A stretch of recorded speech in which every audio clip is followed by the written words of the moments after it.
Bismillahirrahmanirrahim. Assalamualaikum, welcome to the Journey channel. Video ini adalah kelanjutan dari video sebelumnya tentang robot vakum D9. Di video ini menerangkan secara detail penggunaan robot D9 baik secara manual maupun melalui aplikasi untuk memaksimalkan fungsi kerja robot. Berikut adalah hal yang perlu diperhatikan dan dilakukan sebelum menggunakan robot untuk mulai bekerja. Bersihkan lantai dari benda-benda kecil seperti ini agar robot tidak terperangkap atau terbelit karena robot D9 tidak bisa membedakan benda-benda tersebut dengan kotoran yang harus disedot. Buka pintu ruangan yang akan dibersihkan dan rapikan furniturnya agar dapat memberikan ruang kepada robot untuk bekerja. Beri penutup atau penghalang pada tepi tangga atau tepi lantai bertingkat, juga pada bagian bawah sofa yang sempit untuk menghindari robot terjepit atau jatuh dari ketinggian. Jangan berdiri di depan robot, ambang pintu, atau lorong sempit agar tidak menghalangi robot untuk mengenali area yang akan dibersihkan. Jika semua sudah siap, sekarang nyalakan robot. Untuk menyalakan robot, tekan tombol power atau tombol yang di tengah ini, tahan selama 3 detik. Jika ingin mematikan robot, angkat terlebih dahulu robot dari charger dock, lalu tekan tombol power dan tahan selama 3 detik. Please remove the robot from the charging dock and turn it off.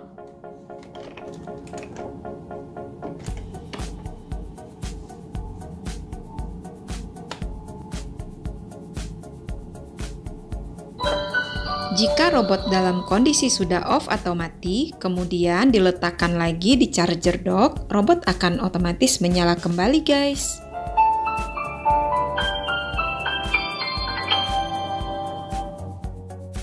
Menekan tombol power sekali lagi pada robot yang sudah standby atau on akan memberikan perintah pada robot untuk mulai bekerja atau menyedot The debu. robot is starting the cleanup.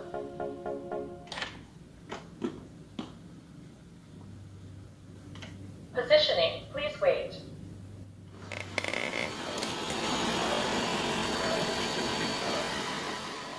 Robot akan mulai membersihkan bagian pinggir atau sisi dinding terlebih dahulu, kemudian baru membersihkan bagian tengah dengan membentuk pola huruf S.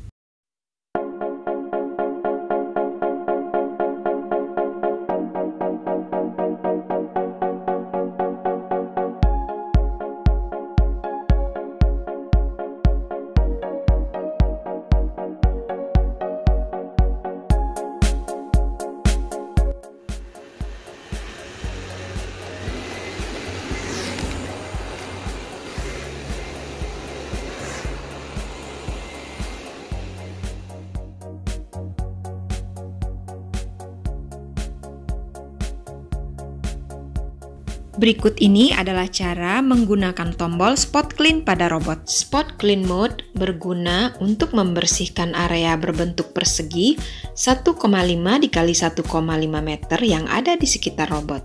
Untuk mengaktifkan spot clean mode, tekan tombol paling kiri berbentuk kotak yang bergaris putus. The robot is starting the partial cleanup.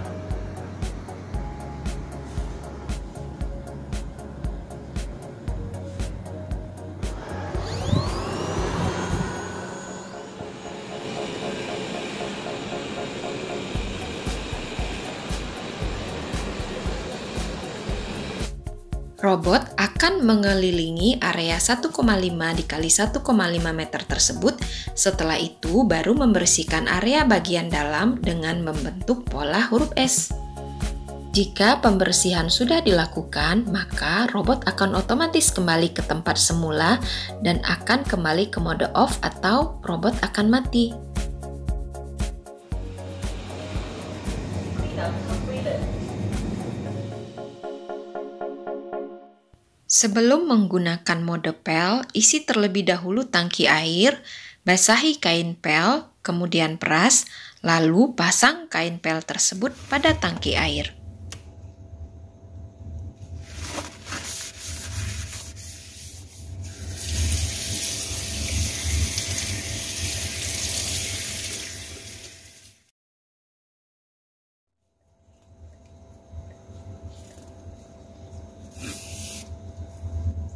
Untuk memasangnya, sejajarkan modul PEL pada bagian bawah belakang robot, lalu geser ke arah depan hingga terdengar bunyi klik.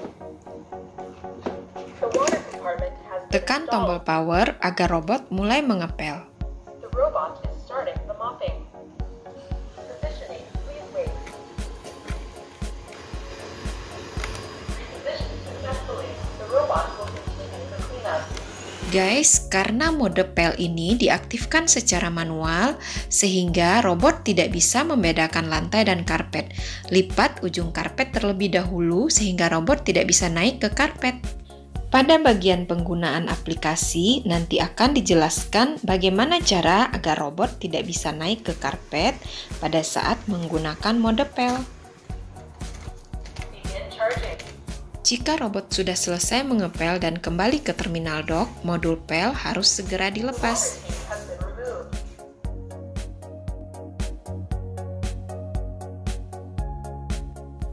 Nah, sekarang adalah cara memaksimalkan fungsi robot dengan menggunakan aplikasi Xiaomi Home.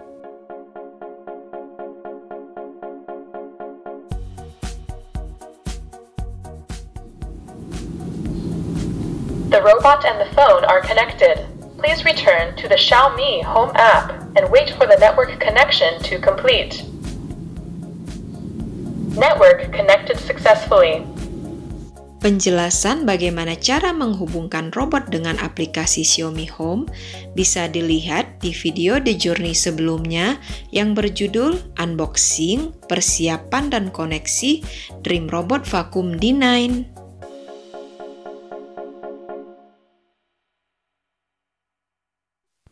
Nah, setelah robot terhubung dengan aplikasi, lakukan terlebih dahulu pengaturan fungsi robot dengan cara mengklik tanda 3 titik di pojok kanan atas ini. Pada menu device setting akan muncul beberapa fitur. Di antaranya adalah Carpet Boost. Mengaktifkan fitur ini akan membuat robot otomatis melakukan penyedotan maksimal setelah berada di atas karpet dan akan kembali ke penyedotan awal saat meninggalkan karpet. Selanjutnya ada fitur Resume Cleaning Mode. Robot akan otomatis kembali ke terminal dock jika baterai robot sudah minim.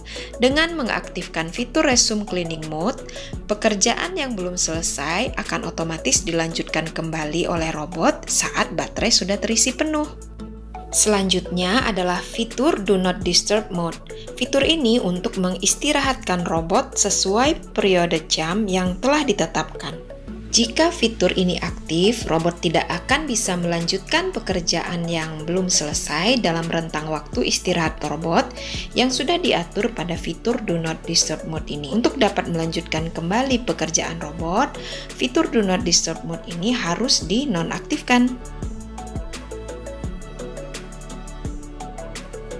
Nah, untuk fitur yang satu ini, yaitu Mop Cleaning, jika diaktifkan, robot akan memberikan peringatan untuk membersihkan kain pel sesuai waktu yang telah diatur. Jika dipilih waktu 30 menit, itu artinya robot akan memberikan peringatan untuk membersihkan kain pel setelah mengepel 30 menit.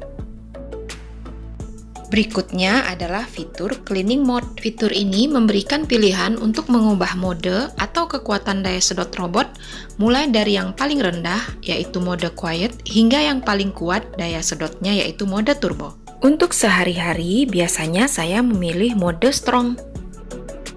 Berikutnya adalah fitur Water Flow Setting. Fitur ini untuk mengubah mode banyaknya aliran air dari tangki air saat robot sedang mengepel. Untuk sehari-hari, saya biasanya menggunakan mode medium. Hasil pelnya tidak terlalu kering dan juga tidak terlalu basah.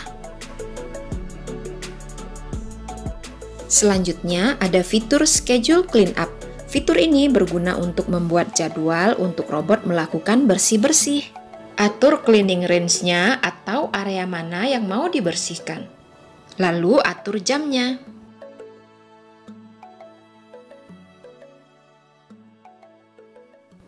Kemudian atur hari apa saja robot akan bekerja.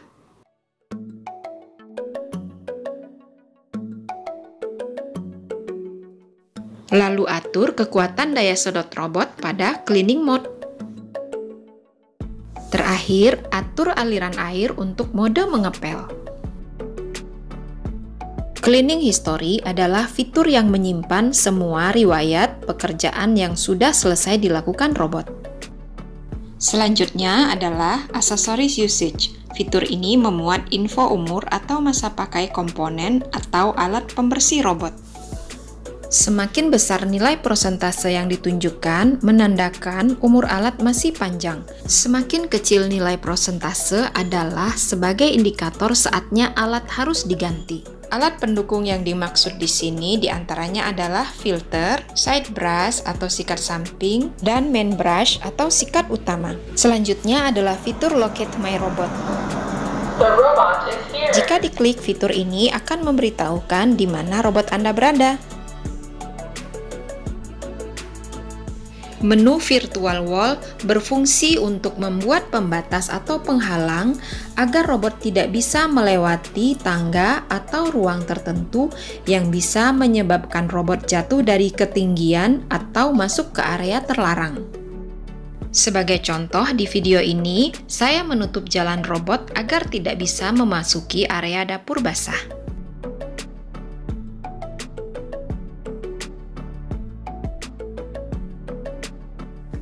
Masih pada menu Virtual Wall, terdapat fitur Cleaning the Restricted Area. Fitur ini berfungsi untuk membuat perimeter berbentuk kotak atau segi empat, di mana robot tidak bisa masuk ke dalam area tersebut saat robot sedang menyedot atau mode vakum aktif. Sebagai contoh di video ini, robot sedang membersihkan kamar sementara saya membutuhkan space untuk tempat sholat. Nah, agar kerja robot tidak terganggu dan saya bisa sholat, maka saya mengaktifkan fitur ini. Membuat kotak virtual sebesar sajadah yang saya pakai, robot tidak akan membersihkan sajadah dan tidak akan mengganggu saya sholat. Poin yang perlu diperhatikan untuk fitur ini adalah ukuran kotak virtual yang dibuat harus presisi dengan ukuran benda yang akan diblok. Masih di menu Virtual Wall, berikutnya adalah fitur Mopping No-Go Zone. Fitur ini berfungsi untuk membuat perimeter berbentuk kotak atau segi empat agar robot tidak bisa menerobos masuk ke area tersebut saat robot sedang mengepel. Fitur ini adalah solusi agar robot dapat mengenali karpet dan tidak akan naik ke karpet saat mode mengepel. Jadi, saat robot mengepel tidak perlu lagi melipat ujung karpet seperti yang dilakukan dengan cara manual. Seperti di video ini, robot tidak akan menaiki karpet saya saat sedang mengepel. Poin penting yang harus diperhatikan untuk dapat menggunakan menu Virtual Wall ini adalah 1. Fungsi ini dapat dipergunakan setelah peta atau dana rumah terbentuk. Caranya, operasikan terlebih dahulu robot untuk membersihkan lantai hingga selesai. Yang kedua, dalam membuat Virtual Wall, ukuran harus benar-benar presisi antara kotak virtual dengan area yang akan diblok.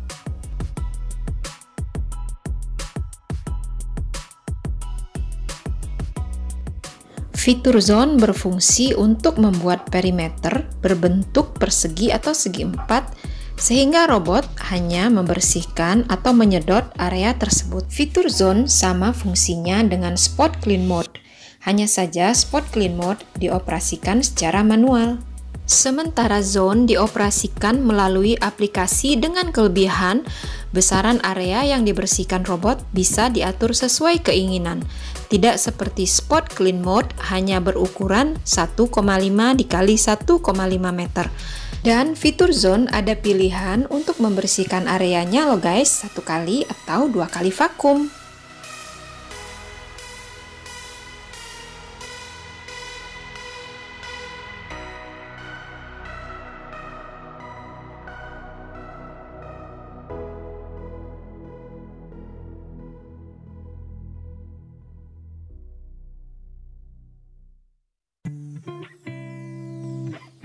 Pada menu Map Management terdapat fitur Split, Merge, dan Rename ruangan. Setelah muncul gambar denah seperti ini, klik bagian tengah gambar, maka akan muncul pilihan fitur. Fitur split adalah untuk memisah satu ruangan menjadi dua ruangan. Kemudian, ruangan tersebut bisa diberi nama masing-masing dengan menggunakan fitur rename.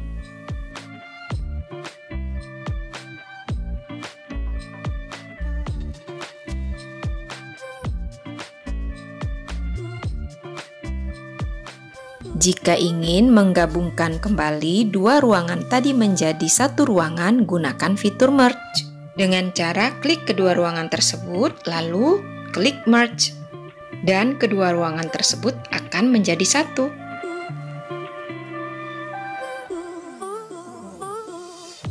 Pada menu Map Management, terdapat fitur Multi-Floor Maps yang berfungsi untuk mengatur atau membuat denah baru di lantai atau lokasi yang berbeda. Syarat untuk dapat membuat denah baru adalah robot dan charging dock telah dipindahkan bersamaan ke lokasi baru tersebut, dan denah baru akan otomatis terbentuk saat robot selesai bekerja dan kembali ke charger dock. Caranya adalah setelah robot dan charger dipindahkan ke lokasi baru, klik tanda plus ini. Kemudian klik tombol Start Creating dan robot akan mulai bekerja. Setelah selesai bekerja, robot akan kembali ke charger dock. Kemudian akan ada konfirmasi untuk menyimpan peta atau denah yang baru terbentuk.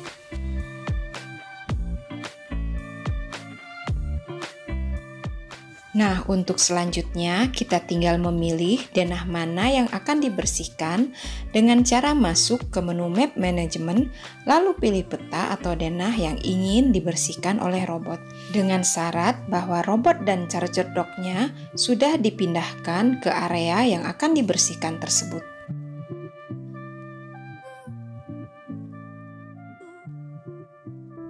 Hal yang tidak kalah penting harus diperhatikan adalah perawatan robot agar robot tetap bersih dan awet. Sebelum dibersihkan, robot sebaiknya dimatikan terlebih dahulu. Keluarkan kotak debu, lalu bersihkan bodi robot dari debu-debu yang masih menempel.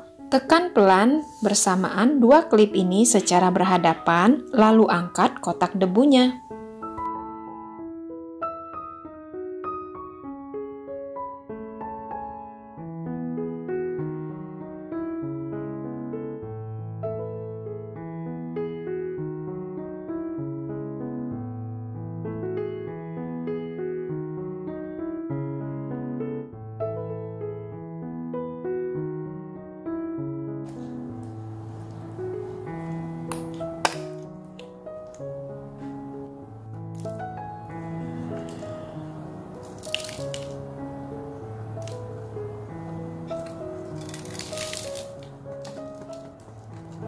Nah, ini adalah filter HEPA, High Efficiency Particulate Air. Adalah filter dengan teknologi penyaringan udara yang dapat menangkap mikropartikel tak kasat mata. Jadi, udara yang dikeluarkan oleh robot pada saat melakukan penyedotan debu adalah udara yang sudah disaring sehingga dapat membuat udara di sekitar ruangan menjadi lebih higienis. Filter HEPA ini memiliki daya saring sangat besar. Secara teoritis, kekuatannya dapat menyaring hingga 99% partikel berukuran 0,3 mikron. Sesuai buku petunjuk, kotak debu dan filter dibersihkan dengan cara dicuci di bawah kucuran air, lalu dijemur di bawah matahari langsung selama lebih kurang 24 jam. Filternya jangan dicuci menggunakan deterjen ya guys, cukup menggunakan air biasa.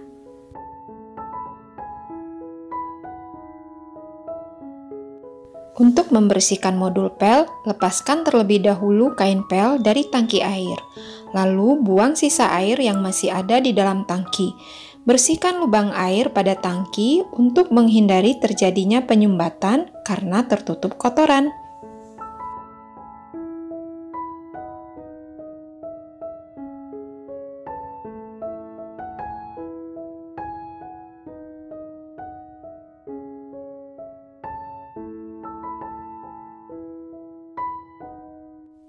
Selanjutnya, cuci bersih kain pel dengan sabun, bilas dan peras lalu jemur di bawah matahari langsung selama lebih kurang 24 jam hingga kering.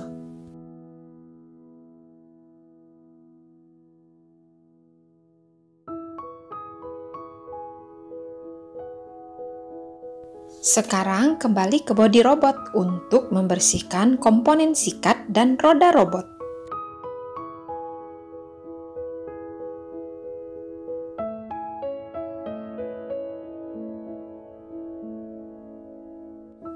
Jika ada rambut yang tersangkut pada roda robot, bersihkan dengan menggunakan cleaning tool atau sikat pembersih.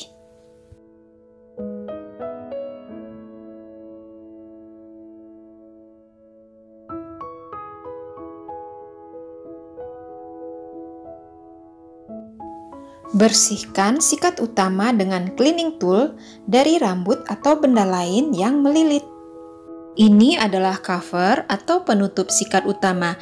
Jika tidak terlalu kotor, cukup bersihkan dengan lap basah. Atau jika diperlukan, cuci dengan air hingga bersih lalu keringkan. Lepas terlebih dahulu sikat samping ini, kemudian baru bersihkan dengan cleaning tool. Jika ada kotoran atau rambut yang melilit, jangan menarik kotoran atau rambut tersebut selagi sikat masih terpasang di bodi robot. Saya pribadi, jika bulu-bulu sikat samping ini kotor, biasanya saya cuci dengan sabun hingga bersih, lalu dijemur hingga kering.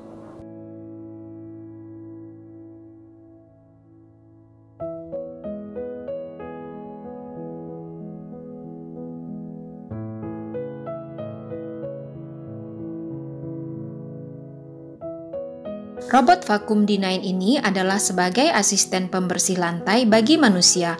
So guys, yang namanya asisten pasti memerlukan arahan dari tuannya. Jadi, jangan menganggap dengan adanya robot ini, semua urusan bersih-bersih lantai rumah akan beres tanpa asistensi tuannya sebagai operator. Karena robot ini hanya bisa efektif membersihkan lantai yang terbuka tanpa hambatan, jadi untuk celah yang sempit seperti di sela-sela furniture harus kita bersihkan sendiri secara manual.